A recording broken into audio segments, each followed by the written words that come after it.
Welcome to your Health Facts podcast. Today we're going to be exploring some of the early signs of dementia, those subtle clues that often go unnoticed. Yeah. Recognizing these signs early can be crucial for better treatment and improving the quality of life for those affected. Absolutely, early detection is so important. Yeah. But before we dive into the signs, maybe we should clarify what dementia actually is. Yeah, good point. Dementia, well, it's not a single disease, it's actually a collection of symptoms. Oh, interesting. Yeah, symptoms that impact things like your memory, thinking, even behavior. And, these symptoms, they stem from damage to brain cells, which ultimately affects a person's ability to carry out, well, their daily tasks. Okay, so there's a whole spectrum of symptoms then. Exactly. Now, the most prevalent types of dementia, I'd say they include Alzheimer's disease. You've probably heard of that one. Of course. Known for its effects on memory and behavior. There's vascular dementia, which results from problems with blood flow to the brain. We also have Lewy body dementia, which is characterized by hallucinations. And then there's frontotemporal dementia. Okay, I'm not as familiar with that one. Yeah, that one impacts personality and behavior, and it's often found in, well, younger individuals, which can be quite concerning. Definitely. So we've got this broad picture of what dementia entails now. But what about those early signs, the ones we might easily miss? Well, one remarkable finding is that some signs might actually show up as early as 17 years before any noticeable symptoms emerge. Wow, 17 years. That's incredible. What kind of signs are we talking about here? It's based on changes they've observed in the retina. The retina, in the eye. Yeah, in the eye. But let's delve into some other indicators, maybe those a little easier to spot in everyday life. Right, okay. So what would be a common early sign that we should be looking out for? Well, I'd say memory loss, particularly difficulties with recent memory. So someone might, forget a recent conversation or something. Exactly. Or they might misplace items, repeat the same questions over and over, forget appointments, those sorts of things. Okay, those are definitely things to keep an eye on. But what about, those times when you just can't seem to find the right word? We all experience that from time to time, right? Is that something to worry about? Yeah, well, occasionally having trouble finding the right word, that's perfectly normal. We all do that.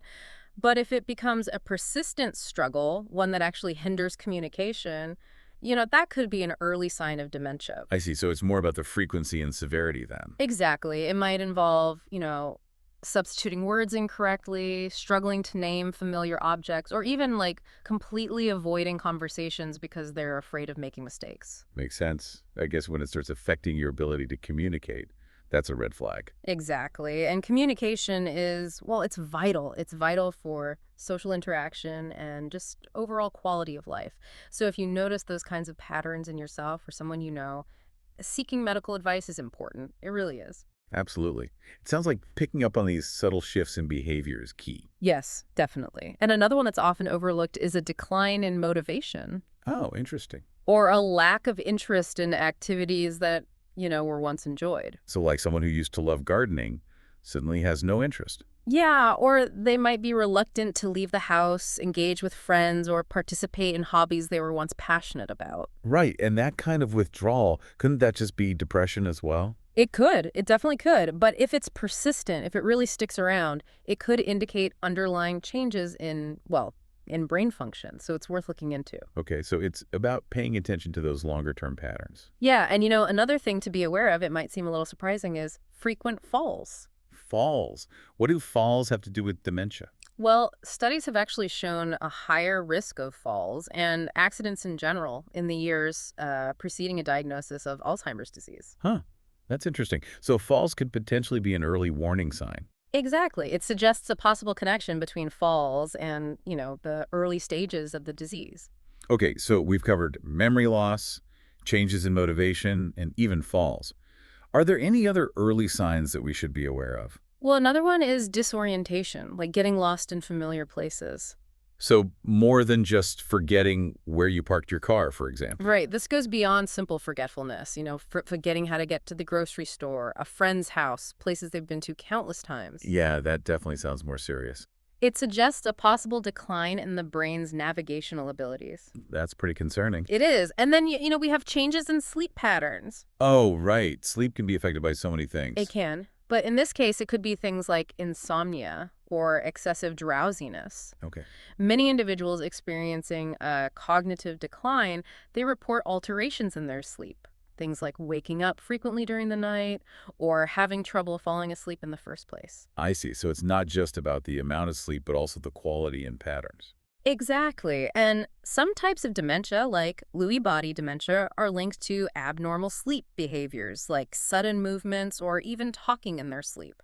Wow, that's fascinating. So we really need to be paying attention to all these different aspects of our health. It's not just about memory problems, it's about a whole range of changes. Exactly. And even physical changes, things like stooped posture and difficulty walking, those can be potential signals as well. Really? I would have just thought that was part of getting older. Well, dementia can affect motor coordination and balance, so it can lead to a slower gait or, difficulty maintaining an upright posture. Okay, so those are things we might easily dismiss as just normal aging. They're often misattributed to just getting older or maybe orthopedic issues. So it's about looking at the bigger picture and noticing those subtle changes over time. Exactly.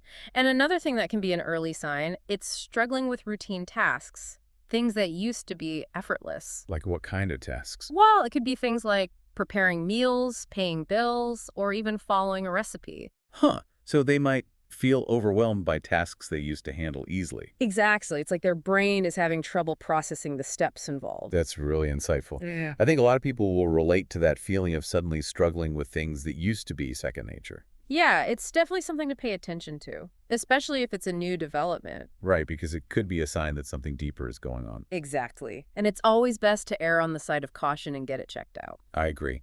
Early detection is key. So we've covered a lot of ground here. We've talked about memory problems, changes in motivation, falls, disorientation, sleep disturbances, physical changes, and difficulty with routine tasks. Those are a lot of potential early signs to be aware of. It is. But awareness is power. And the more we know about these early signs, the better equipped we are to recognize them in ourselves or in our loved ones. Absolutely. So what can people do if they notice some of these signs? What's the next step? Well, the most important thing is to talk to a doctor. Right, get a professional opinion. Exactly. A doctor can help determine if the changes are a cause for concern and recommend the appropriate next steps. That makes sense. And I'm sure there are a lot of resources available to help people navigate this process as well. There are. There are many organizations dedicated to supporting individuals and families affected by dementia. They offer a wealth of information, support groups, and even financial assistance in some cases. That's good to know. So there's help out there for people who need it. Absolutely. And the earlier you seek help, the better the chances of managing the condition and maintaining a good quality of life. That's a really important message. So we've talked about the signs. We've talked about seeking help. Are there any other key takeaways that you want to leave our listeners with today? I think the most important thing to remember is that dementia is not a normal part of aging. That's a good point. It's easy to just brush off some of these changes as we get older. It is. But these changes, they can be a sign of something more serious. And early detection and intervention can make a world of difference. Absolutely. Hmm. So if you're concerned, don't hesitate to reach out for help. Exactly. And remember, there's no shame in seeking help. It's a sign of strength. That's a great point. It's about taking control of your health and advocating for yourself or your loved ones. Exactly. And knowledge is power. The more we know about dementia, the better equipped we are to face it head on. I couldn't agree more. Right. This has been a really informative discussion. Thank you so much for sharing your expertise with us today. It's been my pleasure. I'm glad we could shed some light on this important topic. I think our listeners will really benefit from this information. And thank you to all of our listeners for tuning in today. We hope you found this episode helpful. And be sure to join us next time for another insightful discussion on your health. And this apathy we've been talking about, it can extend beyond just a lack of interest in activities. It can actually affect social interactions too. Oh, interesting. So it's not just about withdrawing from hobbies, it's about withdrawing from people as well. Yeah, exactly. Individuals might withdraw from conversations, participate less in social gatherings, Okay. or even just, remain silent in groups. Right. So they become less engaged overall. Yeah, and this behavior, it can easily be misconstrued as shyness or maybe fatigue. Yeah, I can see how that would happen. But when it's persistent, when it really sticks around, it could actually point to the brain struggling to engage in those social situations. That makes sense. It's like the brain is just not firing on all cylinders anymore. Exactly. And speaking of the brain, there are certain changes in the eyes, believe it or not, that can provide some valuable insights into cognitive health. Really?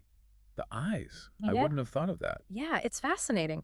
Research indicates that individuals with cognitive decline, they often exhibit an expansion of the non-vascularized area in the center of the retina. Okay, that's sounds a little complicated. What does that mean exactly? Well, basically, it means that there's an increase in the retina's dead area. Oh, wow. So that's something that can be observed during an eye exam. It is, yeah. And what's really remarkable is that this change, it can appear up to 17 years before the onset of noticeable Alzheimer's symptoms. Wow, 17 years. That's incredible. It is. And another thing to look out for, it's a fixed gaze with reduced eye movement. So, like a vacant stare. Yeah, you could say that. It sort of suggests a potential decrease in concentration Sure. and a reduced ability to, well, interact with the surrounding environment. So it's almost like they're not fully present. Exactly. Now, while we've talked a lot about the signs of dementia, I think it's important to remember that protecting your brain from this condition is actually achievable. Oh, that's good to hear. So what can people do to reduce their risk? Well, simple lifestyle modifications can go a long way. Like what? Regular physical exercise, for one.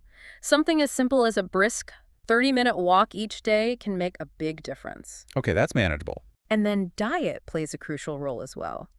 A Mediterranean diet, rich in fish, olive oil, vegetables, and whole grains, has been shown to significantly reduce the risk of developing neurodegenerative diseases. It's all about those healthy fats and antioxidants. Exactly. And keeping your mind actively engaged is just as important. So like doing crossword puzzles or something. Yeah, things like strategy games, reading, dancing, or even learning a new language can stimulate brain activity and help maintain that cognitive function. So it's about challenging your brain and keeping it active. Exactly. And social interaction plays a vital role too. Okay, so staying connected with friends and family is important. It is. Regular engagement with others fosters new brain connections and contributes to maintaining that cognitive sharpness. So it's not just about physical health, it's about mental and social well-being as well. Exactly. And we can't forget about sleep. Prioritizing quality sleep, aiming for around 7 hours per night, is crucial. It allows your brain to carry out its natural detoxification processes. You know, those are essential for optimal brain function. So sleep is when our brains do all the cleaning up. Pretty much, yeah. And then, of course, eliminating harmful habits like smoking and excessive alcohol consumption. That's paramount for brain protection. Right, those are just bad for your health overall. They are. And managing blood pressure, cholesterol, and blood sugar levels, those are all crucial as well. Okay, so it's a holistic approach to health. Exactly. And, you know, preventive care measures can make a big difference, too. Like what kinds of things? Well, regular vision and hearing checkups, for one. Protecting yourself against head injuries is another important one. And managing stress through relaxation techniques, all of those things contribute to a comprehensive strategy for safeguarding your brain health. So it's about being proactive and taking steps to protect our brains as we age. Exactly. And, you know, these simple yet effective lifestyle adjustments, they can have a profound impact on your mental well-being. That's encouraging to hear. And they can significantly reduce the risk of developing dementia. Remember, early detection and lifestyle modifications are key factors in maintaining a healthy mind for years to come. Absolutely. It's all about taking control of our health and making informed choices. Yeah. It really is. It's empowering to know that we can take steps to protect our brain health. Absolutely. And if you notice any of the signs we've discussed today, it's so important to consult a healthcare professional. Right. Get a thorough evaluation. Yeah, early diagnosis and intervention, those can significantly influence the progression of dementia.